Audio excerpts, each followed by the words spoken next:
Hoje eu quero pensar sobre um personagem do Antigo Testamento.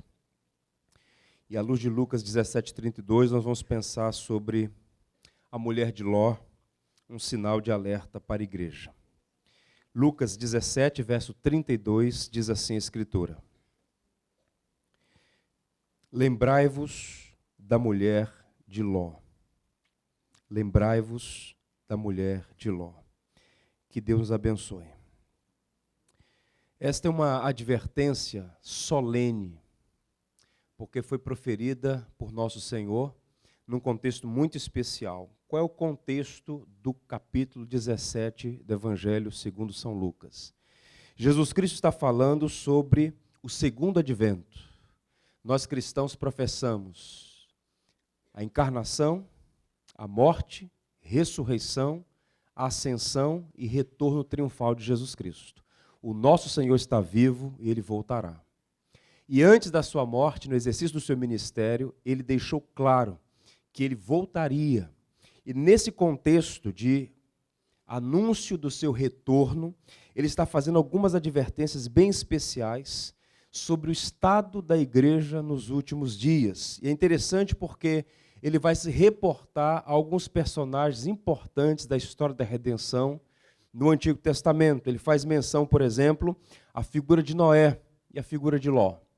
Ele diz que nos últimos dias, os últimos dias seriam marcados por um contexto similar aos dias de Noé. As pessoas comiam, bebiam, davam-se em casamento, elas viviam, elas celebravam a vida. O problema é que as pessoas viviam como se Deus não existisse. Elas ignoravam o fato de que foram criadas por Deus e para Deus. E viviam em deliberada transgressão da lei de Deus. O Senhor levantou Noé, Noé anunciou juízo, construiu uma arca, e as pessoas zombaram de Noé. Por 120 anos ele pregou arrependimento.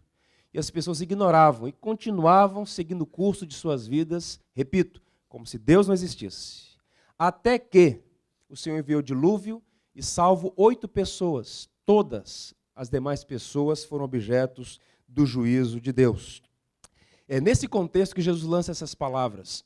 Lembrai-vos da mulher de Ló, porque de igual modo, assim como o dilúvio veio sobre os dias de Noé, também caiu fogo do céu e destruiu 2 cidades que são afamadas por terem sido objeto do juízo de Deus, Sodoma e Gomorra.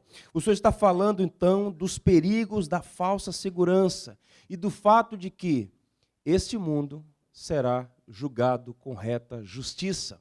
Esse dia vai acontecer. E esse personagem que Jesus apresenta aqui, a mulher de Ló, cujo nome desconhecemos, é interessante porque o Senhor vai dizer claramente aqui, lembrai-vos da mulher de Ló.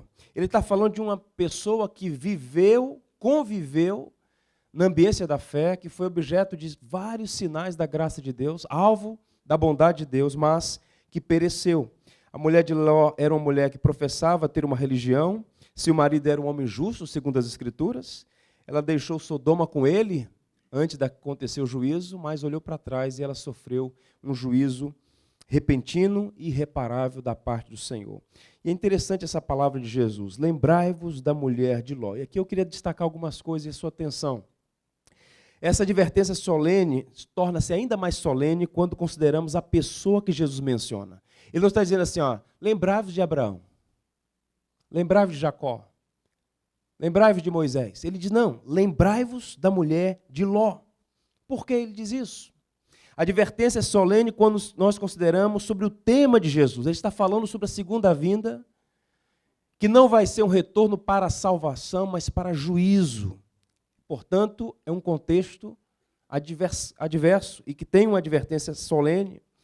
A advertência solene quando nós pensamos a pessoa que a faz, não é alguém que tem prazer na morte do ímpio. A mesma pessoa que disse, lembrai-vos da mulher de Ló, é o homem que olhou para Jerusalém e disse, chorando, Jerusalém, quantas vezes eu quis te abrigar como uma galinha cuida dos seus pintinhos, e vocês não quiseram. É uma pessoa com o coração cheio de amor e compaixão. Não é um déspota. Não é alguém que tem prazer na desgraça do outro. É Jesus quem está fazendo essa advertência. É uma advertência solene quando nós pensamos nas pessoas para as quais ele primeiramente dirige essas palavras, é para os discípulos de Jesus. É para aqueles que estavam mais próximos a ele. E essa advertência é solene quando nós consideramos a maneira como ele falou. Ele não disse cuidado, ele disse lembrai-vos. Tragam à memória de vocês o que aconteceu com aquela mulher. Eu tenho certeza, irmãos, que ninguém aqui gosta de receber advertência.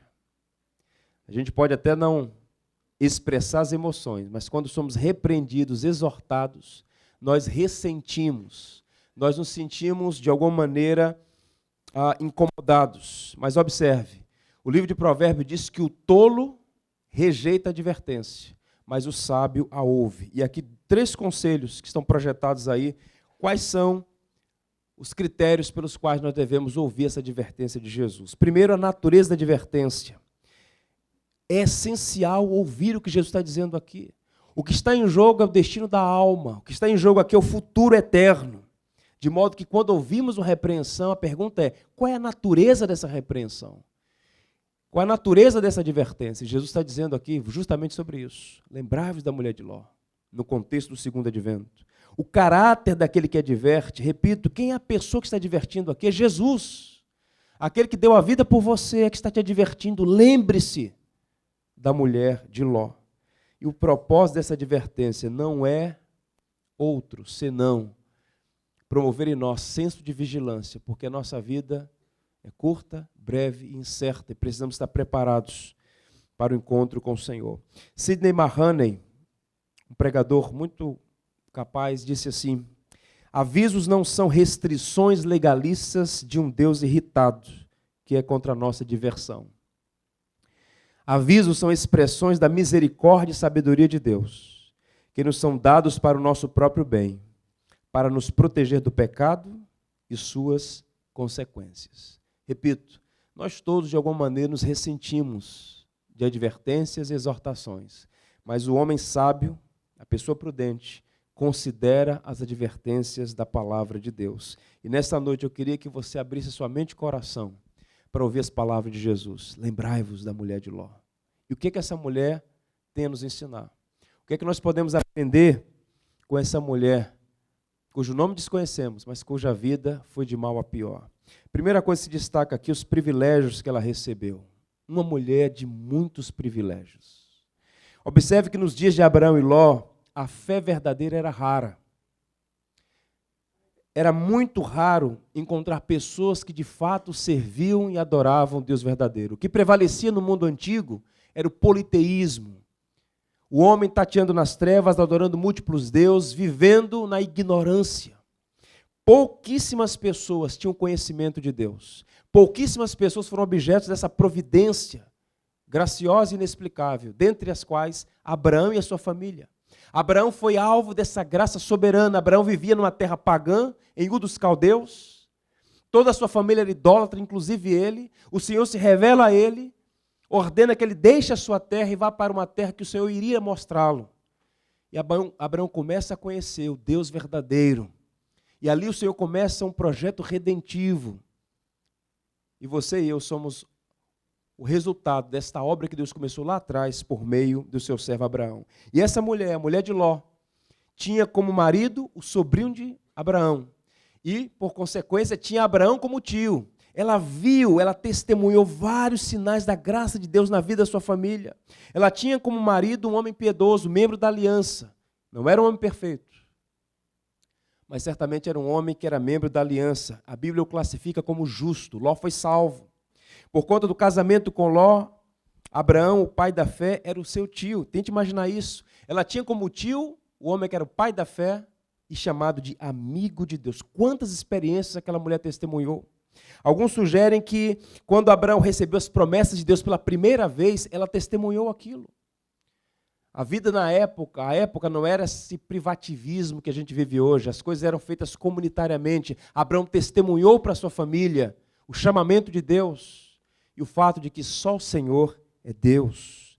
Provavelmente quando seu marido foi levado, sequestrado por uma tribo inimiga, um lugar chamado Kedor Loemar, e libertado pela intervenção de Deus, ela viu o poder de Deus na vida da sua família. Quando Melquisedeque, rei de Salém, veio ao encontro de Abraão, trazendo-lhe vinho e pão, ela estava lá. Ou seja, a mulher de Ló viu inúmeros sinais da graça de Deus na sua família. E não obstante a isso, quais foram os efeitos de conviver no meio de uma família piedosa e que conhecia a Deus? Nada, nenhum. Ela era apenas uma pessoa no meio da multidão, perdida religiosamente. Ela não aproveitou as oportunidades e os privilégios. Viveu e morreu como uma ímpia, impenitente, incrédula e sem graça salvadora. O John Riley, comentando a situação dessa mulher, disse assim: os olhos de seu coração nunca foram abertos. Sua consciência nunca foi despertada. Sua vontade nunca foi trazida a um estado de obediência a Deus. Suas afeições nunca foram colocadas nas coisas que são do alto. Ela tinha aparência, mas não tinha essência. Aquela mulher tinha muita informação, mas nenhuma transformação. Ela se acostumou com o sagrado, mas não foi moldada pela santidade. Ou seja, tantos privilégios, tantas oportunidades, e o coração continuou refratário e inconverso. Quais são as aplicações aqui? Sobretudo para aqueles que têm o privilégio de nascer numa família cristã, de ter pais que temem a Deus, de ter o privilégio de congregar, de frequentar uma igreja onde o evangelho é sistematicamente, dominicalmente anunciado. Quais são os perigos? Primeiro, possuir privilégios religiosos não salva a alma de uma pessoa.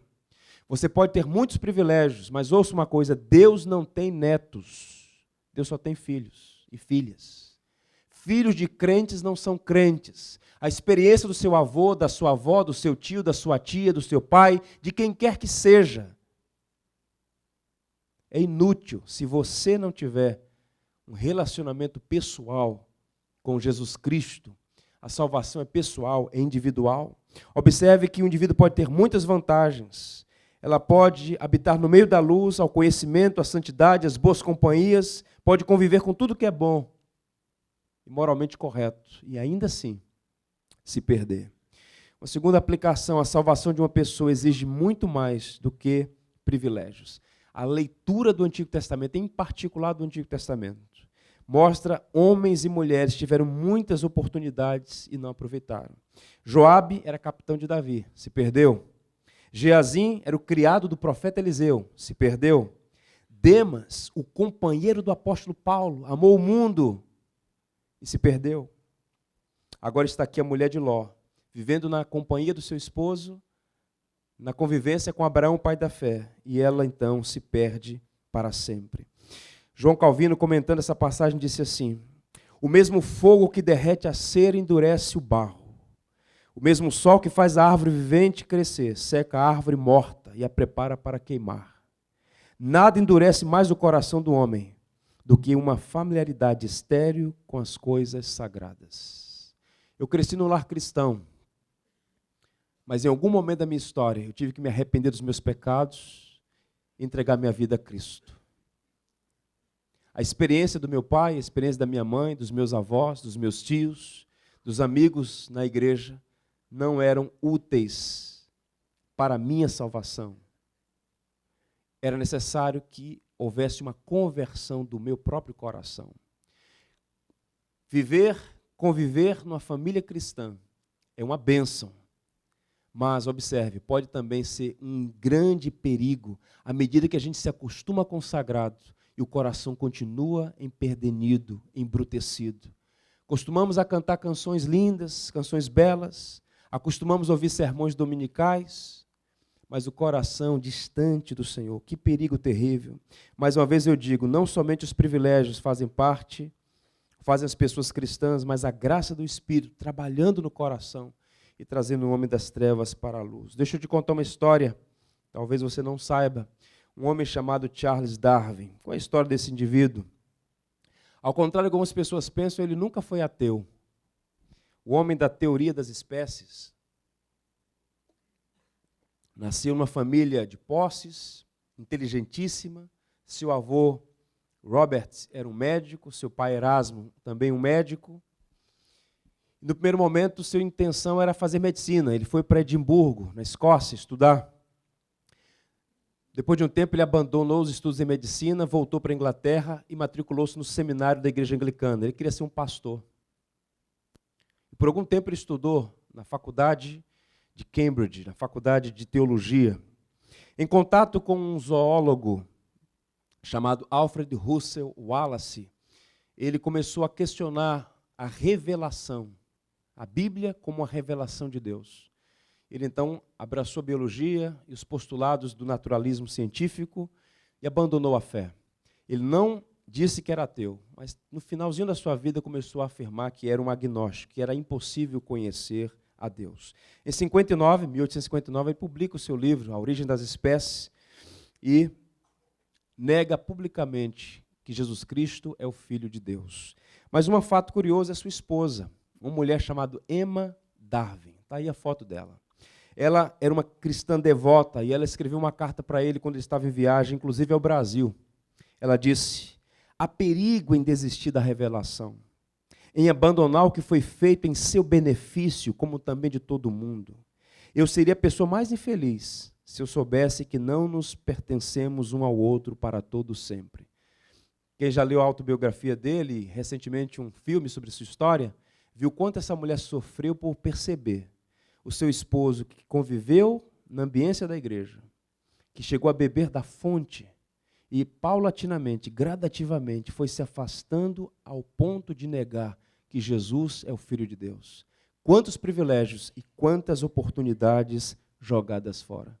A quantidade de cristãos ou supostos cristãos que abandonam a fé nas universidades, nas escolas, depois de terem crescido bebendo o leite da piedade pelo bom testemunho dos avós, dos pais, dos amigos, é impressionante. Deixa eu lhe dizer uma coisa, usando aqui as palavras de William Gurnall: ninguém mergulha tão profundamente no inferno como aqueles que chegam perto do céu, visto que caem de maior altura. Jesus Cristo disse que era preferível alguém amarrar algo ao pescoço e lançar-se ao mar, do que tropeçar ou fazer alguém tropeçar na fé. Ou seja, é um caminho que nós não podemos retroceder. Mas existe o perigo, tal como a mulher de Ló, de olhar para trás e perecer eternamente. Deixa eu te fazer algumas perguntas. Você tem uma Bíblia? Milhões de pessoas não têm uma Bíblia. Eu preguei em alguma cidade de Cuba e visitei igrejas que 80% dos crentes não têm uma Bíblia. Ter uma Bíblia no seu próprio idioma é um sinal da graça. Mas sabe por que nós conhecemos tão pouco a Bíblia? Porque esse é um privilégio que nós ignoramos. De tanto conviver com o privilégio, nós achamos que é um direito. Mas é, na verdade, uma concessão da graça. Ter a palavra registrada em linguagem humana em nosso próprio idioma. Você tem uma igreja, uma congregação de irmãos que possa congregar, ter comunhão, ouvir a pregação do Evangelho? A igreja perseguida não é uma ficção, é uma realidade. Há 250 mil cristãos nesse momento que não têm uma congregação para compartilhar a fé. Vivem como, literalmente, como ratos no porão, se escondendo das polícias secretas. E não podem cantar alto, alguns balbuciam nos porões, porque são perseguidos duramente. E nós temos todos os privilégios. E quantos perdendo esses privilégios, perdendo essas oportunidades. Eu peço aqui aos filhos dos pais crentes que gravem bem o que eu estou dizendo. Ter pais cristãos é um grande privilégio, mas também uma grande responsabilidade. A quem mais é dado, mais será cobrado. Cuidado para que você não desperdice as oportunidades e, tal como aquela mulher, vá de mal a pior. O que Paulo disse assim aos Coríntios: examinai-vos a vós mesmos, examinai-vos, se permaneceis na fé, provai-vos a vós mesmos. A pergunta é: você que entrou por essas portas hoje, você já nasceu de novo? Você já foi lavado no sangue de Cristo? Você tem comunhão com Deus vivo por meio dos méritos de Cristo? Você conhece a Deus? Você vive para Deus, para a glória dEle? Você está consciente de que você vai encontrar-se com Deus Santo? No dia que você comparecer diante de Deus, seus pais não vão responder por você. Seus avós não vão responder por você. Ninguém. Será você e Deus. Razão pela qual nós precisamos perguntar: estamos nós na fé? Devemos provar a nós mesmos. Felizes são aqueles que temem a Deus. Felizes são aqueles que aproveitam as oportunidades. A mulher de Ló perdeu todas elas e pereceu eternamente. Mas qual foi o pecado dela? E aqui a gente entra no segundo ponto. O pecado da mulher de Ló. O texto vai dizer lá em Gênesis 19, 26. E a mulher de Ló olhou para trás e converteu-se numa estátua de sal. A história do pecado dessa mulher foi resumida numa única frase. Está aí o verso, Gênesis 19, 26. Resumido numa única frase. O texto vai dizer que a mulher de Ló olhou para trás e converteu-se numa estátua de sal. Qual é o contexto dessa frase? Deus olha e percebe que há duas cidades, Sodoma e Gomorra, cujo pecado dia a dia cresce, avilta os céus, afronta Deus, ultraja, e o Senhor decide soberanamente fazer juízo contra aquela cidade. Abraão intercede por aquela cidade, o Senhor graciosamente salva Ló e a sua família. Anjos do Senhor são enviados àquela cidade. E Ló sai como que arrastado daquela cidade com a sua família. E houve uma ordem expressa da parte do Senhor que eles não deveriam olhar para trás. Mas ainda saindo da cidade, a mulher olha para trás e instantaneamente, de um modo misterioso, que nos foge à compreensão, ela é transformada numa estátua de sal. Ela sofre juízo. Mas foi por conta dessa expressão, olhar para trás e ser alvo de juízo, que Jesus Cristo disse: lembrai-vos da mulher de Ló. E algumas coisas são bem interessantes sobre esse olhar da mulher. Quando a gente olha um texto como esse, olhou para trás e só por isso ela foi condenada. Há muitos pregadores, teólogos na igreja cristã que olharam mais profundamente e perceberam que por trás daquele olhar da mulher de Ló havia outras coisas. Observem, o olhar era insignificante, mas revelava o verdadeiro caráter da mulher de Ló. Qual era o caráter daquela mulher? Aquela mulher estava mostrando, nesse olhar para trás, sintomas de um coração que não temia Deus. A ordem era expressa, não olhar para trás. Mas o coração dela não era temente a Deus, era um coração refratário, endurecido. Curiosamente, são os pequenos sintomas que às vezes revelam doenças graves. Ou como disse alguém, a negligência de uma pequena rachadura em uma barragem pode provocar um grande acidente, como nós já temos visto aqui no Brasil, inclusive. Ao olhar para trás, a esposa de Ló revelou as trevas do seu próprio coração. O coração daquela mulher não estava no Senhor, mas no mundo. Segundo, o olhar era insignificante, mas falava sobre a desobediência interior da mulher de Ló. O texto vai dizer, repito, não olhe para trás. Gênesis 19, 17. Mas ao sair, ela olhou para trás, porque o seu coração não pertencia ao Senhor. Seu coração estava no mundo. A palavra do Senhor vai dizer assim lá no profeta Samuel: eis que obedecer é melhor do que sacrificar, porque a rebelião é como o pecado de feitiçaria. Quando Deus fala de modo claro em sua palavra, a transgressão, a desobediência é sempre perigosa e tem um custo muito alto. E aquela mulher, o coração endurecido, ela então olha para trás em franca desobediência a Deus. E mais, o olhar é insignificante, mas falava da incredulidade soberba da mulher de Ló. Ao que tudo indica, e essa tem sido a interpretação na cultura judaico-cristã, no fundo, ela duvidava que Deus ia fazer o que disse que faria. No fundo, ela disse, bem, será que vai acontecer o que ele disse? E ao olhar para trás, ela descobre que coisa terrível é duvidar da palavra de Deus. O Thomas Brooks diz, no momento em que um homem começa a pensar que sabe mais do que Deus, e que Deus não tem intenção de fazer algo, quando faz uma ameaça, sua alma corre perigo. E aqui algumas informações importantes sobre essa fala desse teólogo inglês, Thomas Brooks.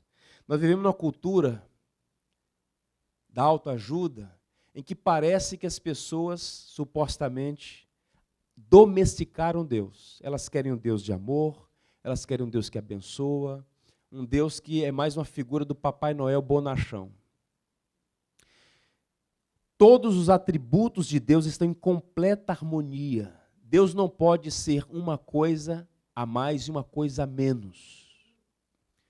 Todos os atributos de Deus estão em perfeita harmonia. A Bíblia diz que Deus é amor, e esse mesmo Deus que é amor e que deu seu Filho em nosso favor, é um Deus que também é juízo, que também faz justiça. A Bíblia diz que Ele é luz e nele não há trevas, de modo que, quando nós ouvimos uma expressão como essa que acabamos de ler, que Deus de fato faz juízo e justiça, algumas pessoas reagem, não. Esse Deus do Antigo Testamento é muito cruel. Marcião foi um herege do 3º século, ele rasgou o Antigo Testamento e tirou todas as citações do Antigo Testamento do Novo, e dizia, o Deus do Antigo Testamento é cruel, vamos ficar só com Deus do Novo Testamento. E há muitos crentes com a mentalidade marcionista. O Deus que abençoa é o nosso Deus, mas o Deus que faz juízo não é o nosso Deus. Isso é um equívoco. A Bíblia diz que Deus é amor, mas também é justiça. A graça de Deus não é licença para pecar. A misericórdia de Deus não cobre o impenitente. A linha entre a paciência e a ira de Deus é muito fina e invisível. Quando o homem atravessa essa linha fina e invisível, ele descobre que é perigoso abusar da paciência de um Deus santo, embora também seja plenamente amoroso. E mais, o olhar era insignificante, mas falava do amor secreto que a mulher de Ló tinha pelo mundo. Seu coração estava naquela cidade. Ela já estava fora da cidade, mas o coração continuava em Sodoma. E ao olhar para trás, o texto vai dizer na língua hebraica, esse olhar para trás, o verbo é demorou-se. A ideia de que ela estava saindo, mas seu desejo não era sair, era permanecer. E esse mundanismo revelava um coração que não tinha apego pelo Senhor, nem afeição por Deus, razão pela qual ela sofreu o devido juízo e pereceu naquele mesmo dia à luz da sua própria família. 1 João vai dizer assim, se alguém amar o mundo, o que acontece? O amor do Pai não está nele. São amores incompatíveis. Não se pode ter dois senhores. Jesus diz que a um você ama e a outro aborrece. Não se pode amar e aborrecer ao mesmo tempo. Ninguém pode ter dois senhores. Se amar o mundo, o amor do Pai não está nele. Se seu coração está dividido entre Cristo e o mundo, e esse tem sido, meus irmãos, um problema constante na igreja cristã. Nós falamos muito sobre a perseguição, ainda há pouco falei sobre alguns irmãos que sofrem dificuldades, perseguição, lutas no exercício da sua fé, mas nós aqui no Ocidente, nosso principal problema não é a perseguição física, a perseguição ideológica, sim, mas não a perseguição física, pessoas sendo presas por conta da sua fé em Jesus, ainda não. Mas nós sofremos um problema, um perigo ainda maior do que a perseguição, é o perigo da sedução. Quantos crentes seduzidos, quantos jovens, literalmente, no meio do caminho, não ousam abandonar o Evangelho, mas também não têm a coragem de abandonar o mundo. Estão com o coração dividido, laica, com aquela permanente tensão, enamorados, fascinados. São chamados a sair de Sodoma, mas o coração continua em Sodoma. Que coisa perigosa é você enamorar-se de um mundo que está com os dias contados. Observe o que disse Jesus: ninguém que coloca a mão no arado e fica contemplando as coisas que deixou para trás é apto para o reino de Deus. Esse é um caminho sem volta. Quem abraça o Evangelho e olha para a cruz de Cristo tem que seguir olhando para frente, seguir em frente, nunca olhar para trás. A mulher de Ló é um sinal de alerta para os perigos de conviver, de ser abençoado, de estar na ambiência da igreja, de ter um relacionamento com o Senhor, mas ser seduzido a olhar para trás. E por fim, observe a parte mais triste dessa mulher, o juízo que ela sofre. O verso 26 diz assim: olhou para trás e converteu-se em uma estátua de sal. Quero reiterar aqui, nós não sabemos o que de fato aconteceu, mas nós cremos na palavra de Deus como fidedigna. Ela sofreu juízo, ela transformou-se numa estátua de sal. Qual é a aplicação aqui e as observações importantes que nós devemos fazer? A morte, irmãos, é uma coisa sempre muito solene. Eu tenho sempre falado sobre isso aqui.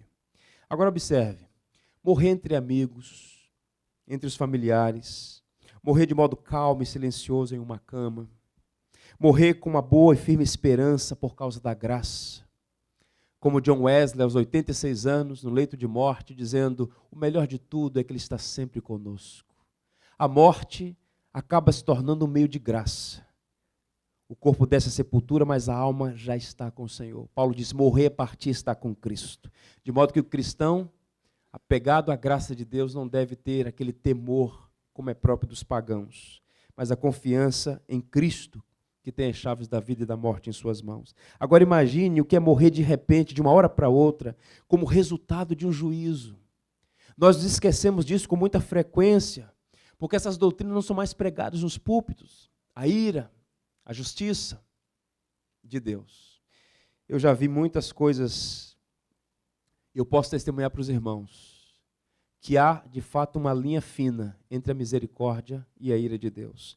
Um caso que chocou a minha cidade natal e a nossa igreja, foi o caso de um cidadão, membro de uma das nossas igrejas, de uma cidade a 100 e poucos quilômetros, que estava tendo relacionamento extraconjugal com uma pessoa da nossa congregação. Ninguém sabia. Até que a mulher dele descobriu e procurou o nosso pastor. E falou, olha, tem uma pessoa da sua igreja que está envolvida com o meu marido. Ambos são membros de igrejas batistas. E houve uma atitude por parte do pastor de procurar as famílias envolvidas, procurar os pastores envolvidos e tratar o assunto. O homem no primeiro momento negou, mas depois teve que confessar aquilo. Então, vamos caminhar. Mas no fundo, ele não estava arrependido. Certa vez ele estava descendo a Serra do Muntum, 7 quilômetros na BR-116, para encontrar-se com a mulher, num relacionamento espúrio, perigoso. E quando ele está descendo a serra para encontrar-se com a sua amante, uma bitrem, uma carreta bitrem, passou por cima do carro dele. E ele foi tragicamente ceifado a sua vida. No sepultamento, muitas pessoas lamentando a morte de um homem que deliberadamente escolheu permanecer no pecado. Ele cruzou a linha entre a misericórdia e a paciência de Deus. Deus é um Deus de juízo e de justiça. Por que eu estou dizendo isso aos irmãos? Porque eu os amo.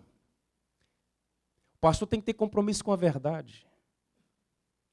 E terrível coisa é o homem abusar da paciência de Deus. Observe o que diz o livro de Hebreus. Por isso, recebendo nós um reino inabalável, retenhamos a graça pela qual sirvamos a Deus de modo agradável, com reverência e santo temor, porque o nosso Deus é fogo consumidor. Está no Novo Testamento.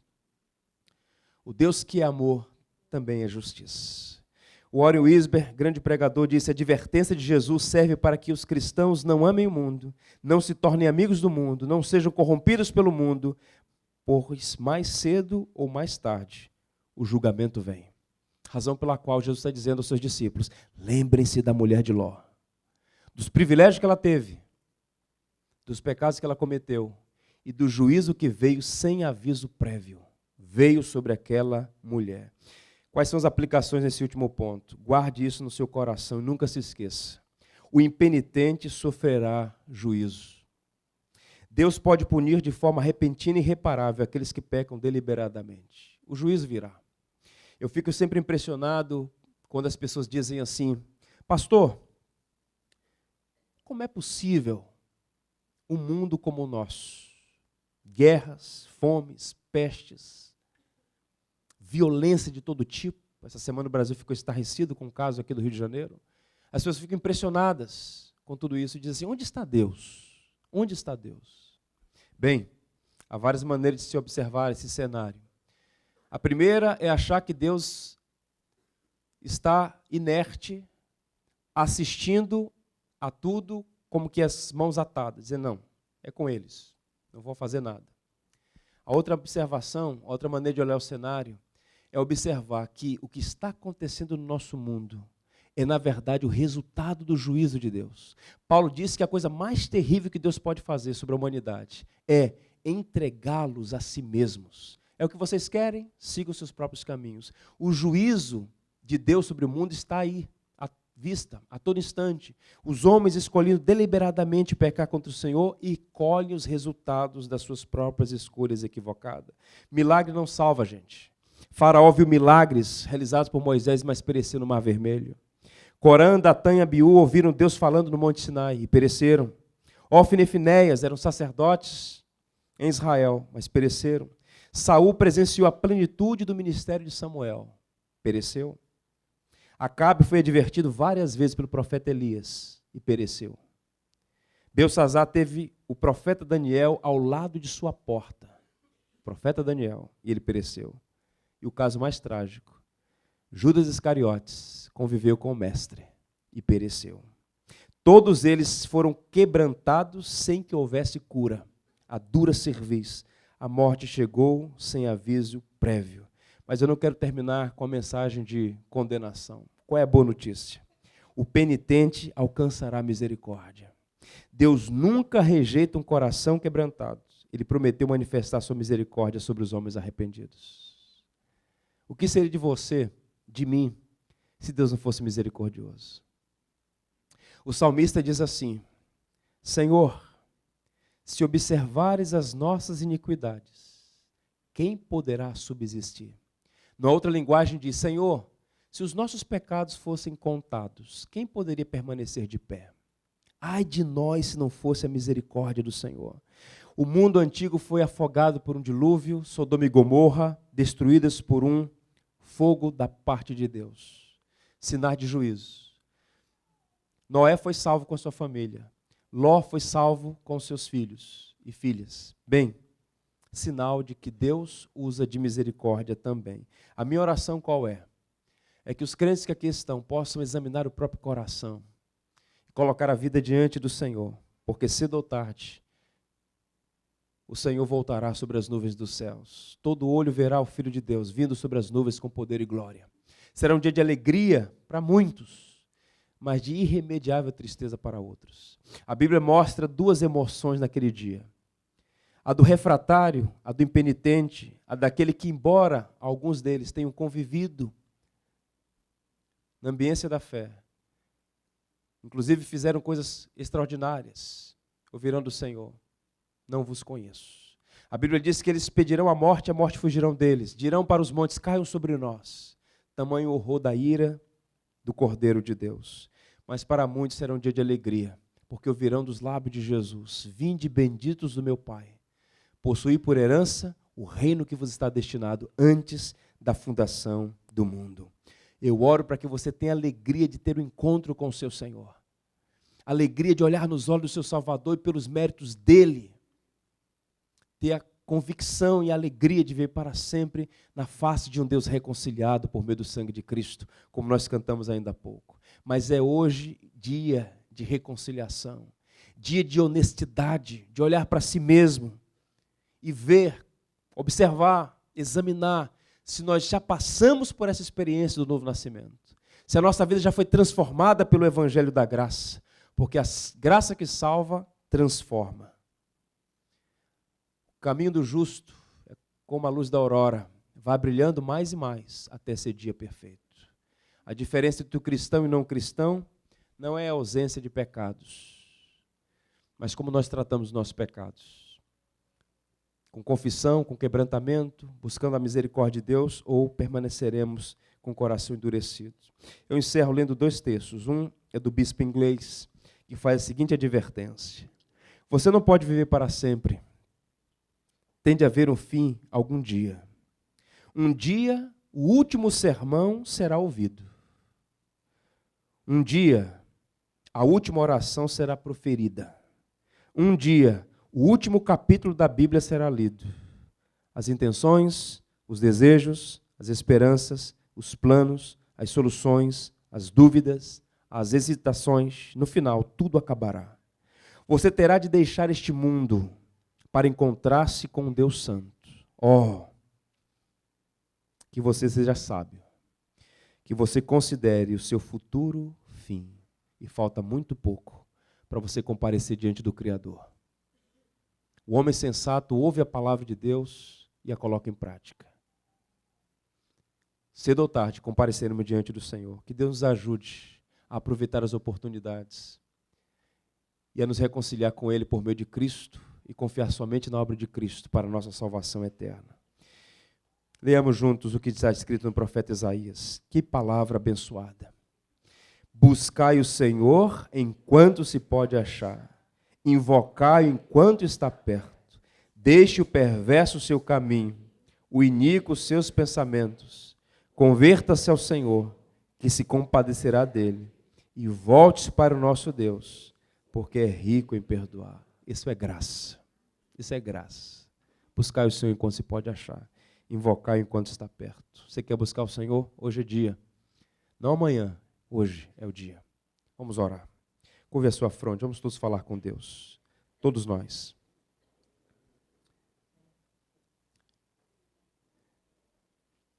Quantos privilégios Deus tem dado a você, meu amigo.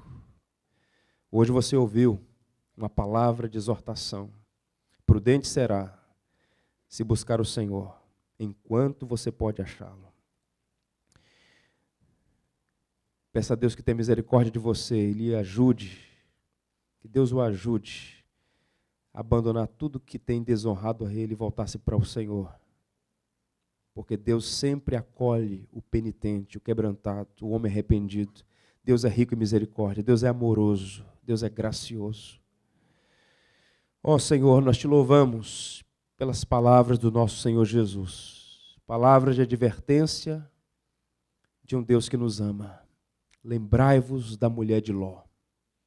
Senhor, que nós todos possamos ponderar, considerar os muitos privilégios que o Senhor tem nos dado. De ouvir o Evangelho, de ter a Bíblia em nosso próprio idioma, de poder conviver com pessoas que te conhecem, que te amam e que te servem. Que esses privilégios todos sejam bem aproveitados, Senhor, para que possamos viver a nossa vida para a glória daquele que nos amou e por nós quis morrer. Senhor, estampa a eternidade diante dos nossos olhos. Traz à nossa memória o fato de que a nossa vida é como uma neblina que cedo passa.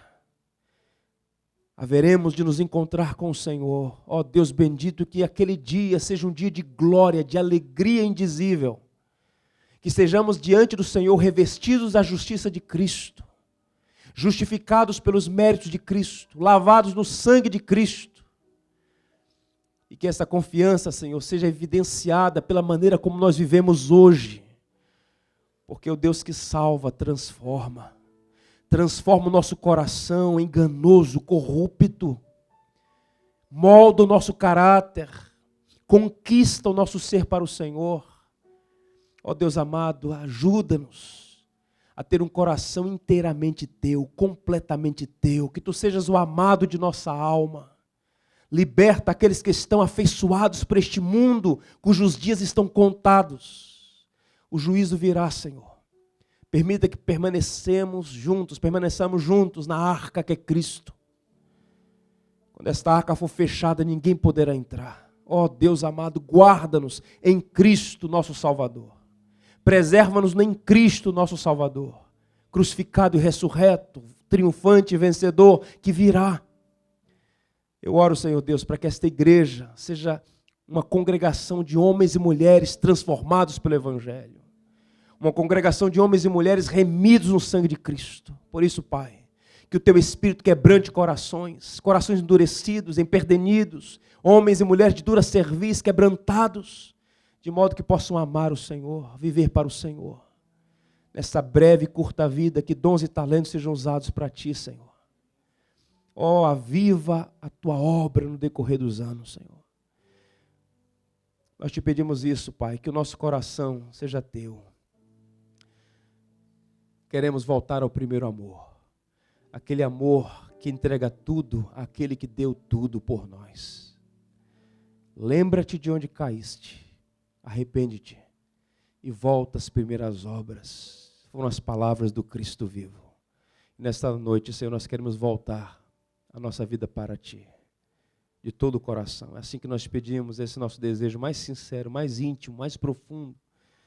Faz isso no meio da Tua igreja, Senhor. Santifica o Teu povo para a Tua glória, em nome de Cristo. Amém.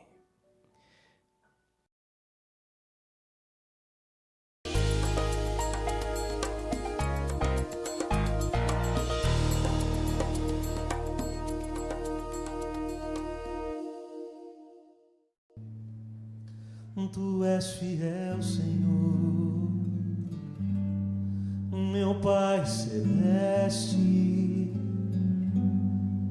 pleno poder aos teus filhos darás. Nunca mudaste, tu nunca faltaste, tal como eras, tu sempre serás. Vamos juntos?